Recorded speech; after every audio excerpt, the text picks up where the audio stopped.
Good afternoon, everybody, and welcome to our webinar, LHC Reach Out. My name is Josie Gaitan, and I work for Reach Out, a nonprofit organization in the Inland Empire. I would like to say that this webinar is going to be in English.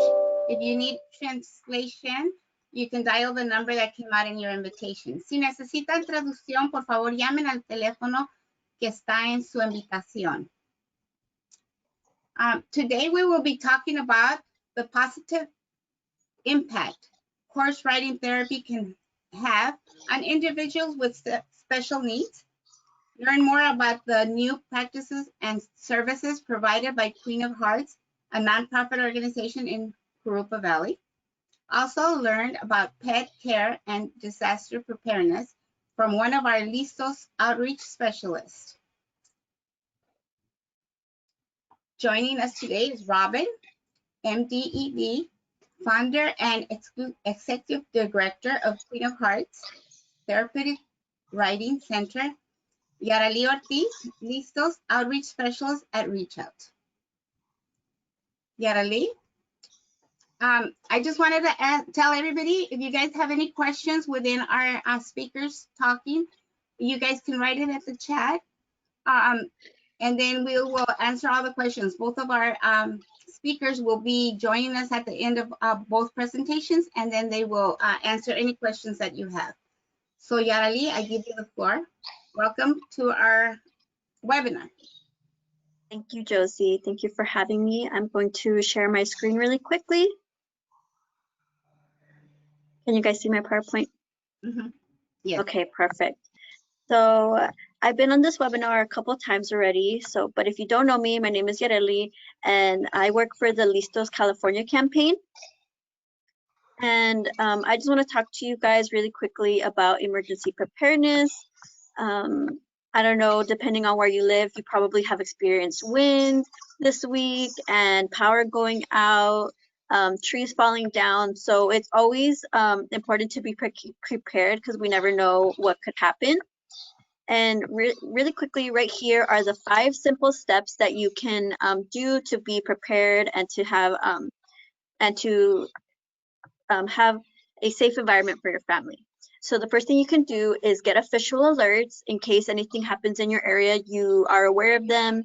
You don't have to go on social media, and sometimes people are just, scrambling to find the same information, and it causes distress. So getting official alerts will help you stay calm and know what to do. You can make a plan to protect your people. So in case you have to evacuate or any type of situation, you've already talked about that with your family, with your loved ones. You can pack a go bag to take with you in case you do have to evacuate your home. But you can also build a stay box in case you have to shelter in place. So like I said, a lot of people didn't have power throughout the week, so they had to stay in place. So having things just in case for emergencies like that is super important. And then you can help your friends and neighbors, talk to them also about this, make sure that everyone in the community is staying safe. So next slide. Okay. Now a question that we might not ask ourselves when thinking about this, but if you have pets, it's super important. Should I have a preparedness plan for my pet? So just like with your loved ones, you need to have a plan for your pets, for your cat or your dog, or if you have larger animals. So here are some steps that you can take. You can find out where to drop them off in case of that emergency, where to shelter them, where they would be accepted in case you cannot take them with you if you're going to a relative's house or a hotel, if that situation ever occurs. You can prepare them just the same as you would for your family, a box, an emergency box with extra items that they would need, food, water, leash, litter box if needed. You can also, again, prepare that emergency transportation for them. So again, if you have larger animals like horses, you want to make sure that you know what steps you will take to evacuate them. So another important thing to remember is during this time of COVID-19, you want to also have a plan, not only if you need to evacuate, but if you cannot take care of them. if they cannot be with you. So identify who will take care of them if you become too ill. Again, having those extra supplies, extra emergencies ready beforehand. Keep their vaccines up to date. Ensure that all their medications and directions on how to give it to them are ready. Again, if you're not able to. Okay. And really quickly, like I mentioned, getting those alerts, here is a list of different websites that you could go to. I've also included in the attachments, you can get a checklist for your pets. You can also get an emergency preparedness guide for your family. So you could just download those from the handouts, or you can go to any of these websites if you need more information. My email is also there in case you have any specific questions or more details. Thank you, Yarely. That was very, very good information for all of us to learn. And I'm very happy that you came and shared that with us. Robin, I am very excited for you to come and do your presentation. I was very, very impressed to go the first time I went to your site, and I was very, very happy to hear everything that you do and very excited. So I'm very happy to have you here and give us all the information that of everything you do there. So welcome, and I give you the floor now, Robin. Thank you very much. Thank you very much. Thank you, everybody. I'm going to go ahead and share my PowerPoint presentation. And with the help of Reach Out, we're going to be able to get some videos in here for everyone to hear or to be able to see. So yes, I am Robin Kilcoyne, Queen of Hearts Therapeutic Riding Center, where the riding spirit comes from the heart. We are located in Jurupa Valley off of Limonite near the 15 freeway. Can you go ahead and start the first video, please? Okay, so the types of programs we have, let me share my screen again. Thank you. The types of video we have here at Queen of Hearts is we have therapeutic horseback riding sessions, which are instruction for persons with special needs, which is what you saw the video about.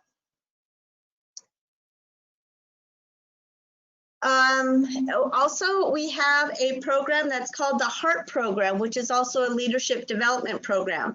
How that developed was because some of our riders wanted to learn a little bit more about horsemanship because they wanted to own their own horses.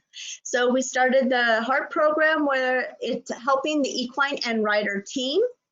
And as you saw, we had some folks from high schools, local high schools that help out with our program. We have college programs. We have veterinary programs. We have several colleges that will come and foster groups and youth groups that want to learn not only how to ride, but how to learn more of horsemanship. And we also teach other people who want to become PATH International therapeutic riding instructors, and we have a mentor training program to teach others how to do what we do. We have the equine services programs where we get referrals from the Veterans Court, and what happens is people will come from the Veterans Court to do probation work, and then after they finish their probation, then they're invited to join our therapeutic riding program where they will also learn horsemanship, how to train the horses, and how to work with the horses. There's two different types of programs.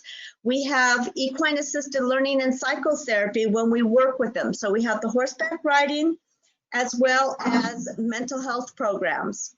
We are certified I'm certified through the VA and RI International as a peer support specialist. We also work with licensed mental health professionals for working on the ground with our participants. And we also do organizational leadership and team building. And I'm going to show you what some of our mental health sessions look like towards the end of the presentation.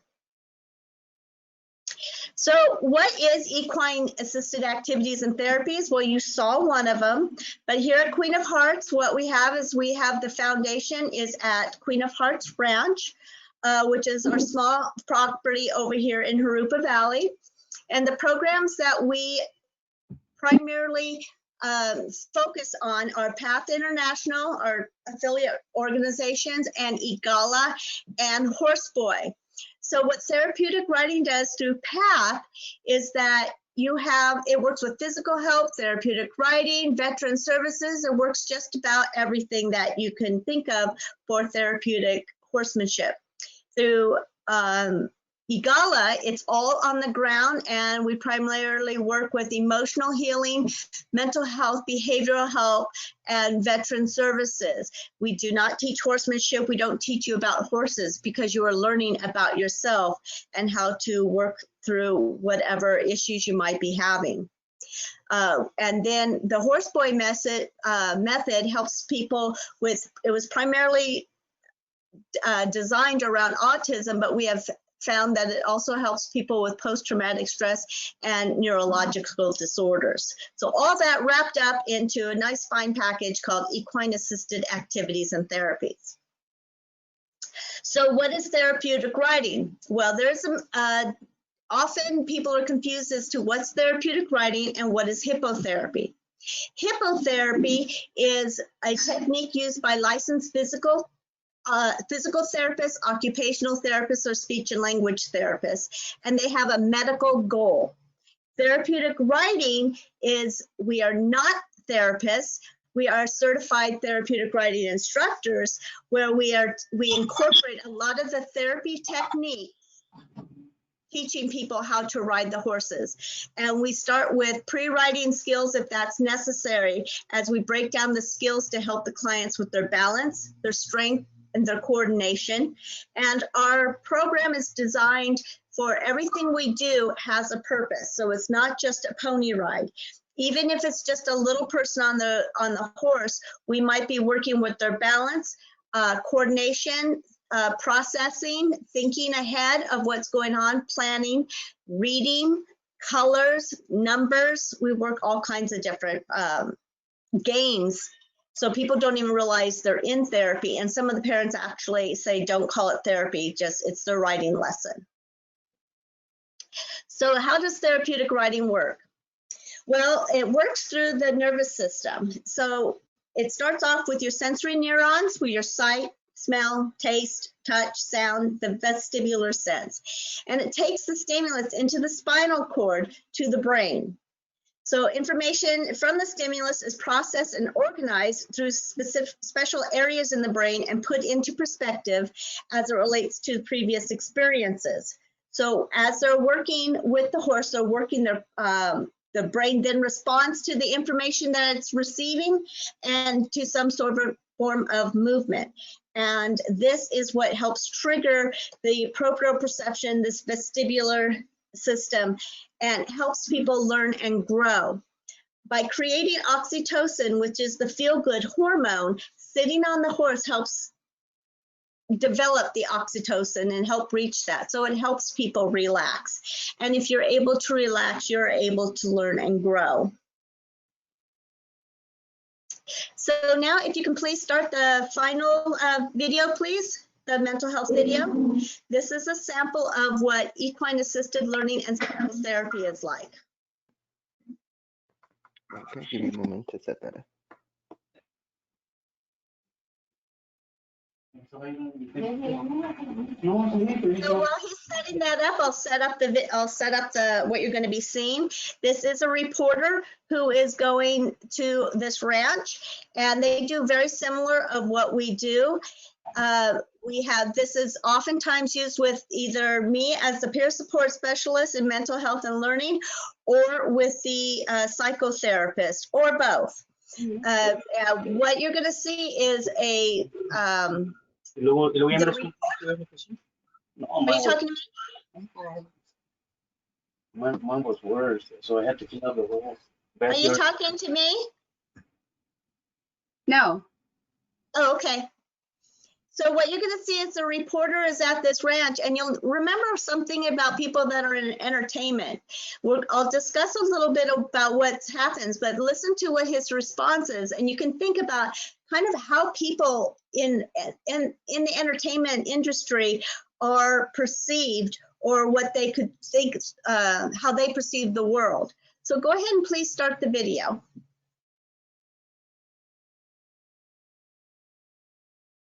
Oh, do we not have a video, no vocal? How does it work? I went to a Karen Crow farm to find out. How did you deal with it or not deal with it? I didn't deal with it.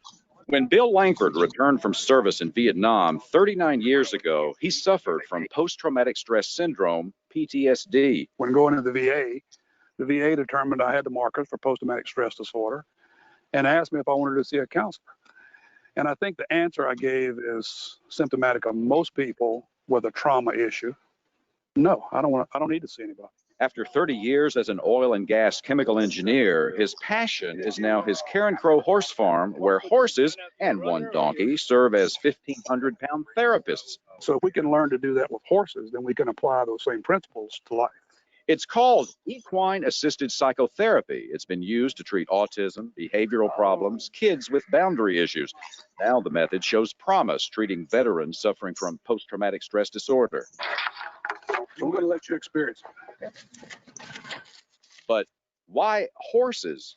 Horses are very in the moment. Mm-hmm. They aren't smart enough to worry about what happened to them last week when the lion was chasing them. And they aren't intelligent enough to think about what's going to happen next week. They're very zen. They're very zen. What we're trying to do is to teach people how to be in the moment, even though we have a past. And we're going to have a future, but we need to be centered in the moment. Come on, let's go look at the herd. One of the things we want to look at is to see how they communicate with each other. So what do you see happen? Well, this one doesn't like me very much, and the donkey wants some attention. Why do you say he doesn't like you? Well, he went away. He did like. So when people turn away from you, that means they don't like you? Well, maybe I was rubbing in the wrong way. If you had to move a horse that weighed 1,500 pounds and a horse didn't want to move, you couldn't do it, right? No. Come on. In most cases, the animals are not ridden, but just roam free in the corral. Exercises can be as simple as the client trying to make the horse do what the client wants it to. Like soldiers who have been to war, horses rely on their heightened senses for survival. These 3/4-ton therapists give humans new choices for relationship and emotional growth. So this is a lot like life's issues. They seem large. Mm-hmm. And working with them and determine ways to move them the way we approach life then becomes a way we can use this experience in your everyday life. Now, the growing field of EAP shows promise in treating veterans. The study by the Georgia National Guard shows 100% of soldiers who completed therapy had dramatically reduced stress levels. The federal government estimates as many as 300,000 troops returning from war in the Middle East have symptoms of PTSD.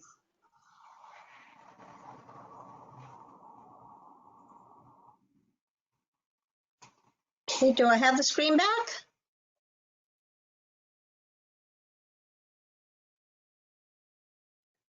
There we go.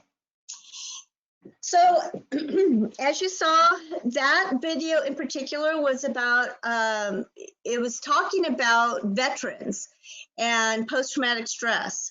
But of course, as we know, more than veterans have post-traumatic stress. Right now, we have a lot of people that have mental health issues just from dealing with COVID, as a lot of stress for not being able to get out. Being able to be at the ranch, we are able to keep 6 feet from everyone, and we do wear our masks. When we're doing therapeutic horsemanship or equine therapy for mental health, we do keep our distance. The client is out with the horse, we're outside. So, and we also have washing stations and whatnot to be able to keep ourselves safe. We are located in Jurupa Valley off of the 15 and Limonite. We have 20 years of experience in working with equine therapy. The people here at Queen of Hearts, we have certified instructors through PATH International, which is an international leading organization for quality assurance for working with equine therapy. EGALA is also world-renowned for working with the mental health programs, the groundwork that you had seen with the last video.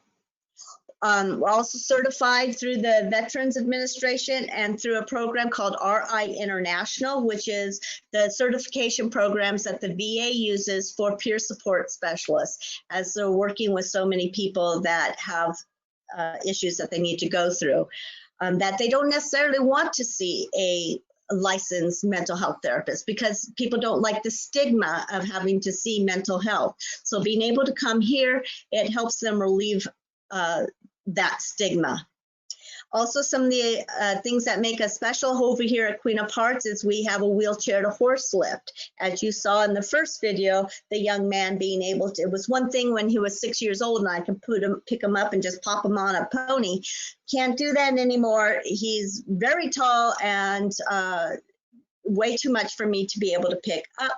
So we have the lift being able to put him on the horse. We also have several adaptive saddles and other equipment to be able to help people with special needs. I have one lady, for example, who has paralysis and she can only use one hand. So we teach her how to ride Western style, but in the English saddles. The equipment we use are based on what the client's needs are, not a particular riding style. And it's all based on making sure that they have the proper sitting position that I had described in the video to be able to help them get their legs underneath them so that way they can move. And the horse with a three-dimensional movement can help their hips move as if they were walking. And so as I conclude, working here at Queen of Hearts is lots of fun, but we do also make sure that we all are wearing our masks. So we do have a little bit of presentation to show people that when you're wearing a mask, you got to make sure that you can't stick your tongue out. You got to make sure that it covers your nose as well, and just wear it over your mouth and nose. And it doesn't cost you anything to wear a mask. It doesn't hurt you. It's not like getting a needle stuck into you. So please, everybody, do wear your mask and keep safe. And if anyone has any questions, I'd like to open it up to for anything else anybody would like to know.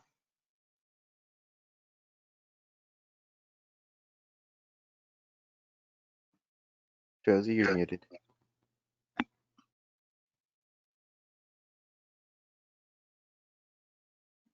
I just unmuted. I just wanted to say thank you, Robin, and thank you, Yarely. This was very, very good information. I learned a lot, and I think right now everybody's just waiting for more information because of everything that's going on. But this is very exciting, Robin. I always admire everything you guys do there at Queen of Mary. I was gonna say Queen of Mary, but at your center. And then Therapeutic Riding Center. Okay, sorry about that. So I have a couple of questions. I don't know if there's any questions in thing, but sometimes they send me questions on my text. So one of the questions that I have that they send me was, do you have to have a referral to attend your classes for any loved ones that we have? That is a very good question. Yes, you can get an application off of our website, queenofheartsranch.org. We are in the process of updating our website, but you can still get the registration packet from the website. The referral you need to be able to ride, and it's only to be able to ride, you do need a doctor's referral, and that application or the form to fill out is in the registration packet. If you don't want to ride and you want to join the equine assisted learning program or horsemanship program, or if you want to volunteer, you do register, volunteer instructions. We have an online training that you can register for through our website. And we accept people from 4 years old until end of life. We have had some end of life final wishes, and so we do those types of sessions too, but they still do need the doctor's permission. Okay. My other question, does this therapy work for youth better than adults, or it just depends on the person? That's another good question. No one's asked me that before. Yes, well, not yes. It helps. It depends on the person. We work with people's abilities, not their disabilities. So we have people that, by the outward appearance, look physically able and adept to do whatever they want and conquer the world, but they have pain on the inside and they are broken on the inside. And so we help those wounds as well. So it depends on what the person needs. Okay. So, Yarely, are you still on? Yes. I do have another question for Robin Doe in the Go ahead. chat. If you want to ask Yarely first, or should I continue I don't with know if Robin? she's still on. I don't know if it's. Can you go hear me? ahead. Yes, Yarely. Okay. I think the only question they will send me was where can we find the websites of the addresses you had? Because I didn't get them. There's still, am I still sharing my screen? Is that Robin? Yes, Robin, am I still sharing my screen? Yes, you have your screen up.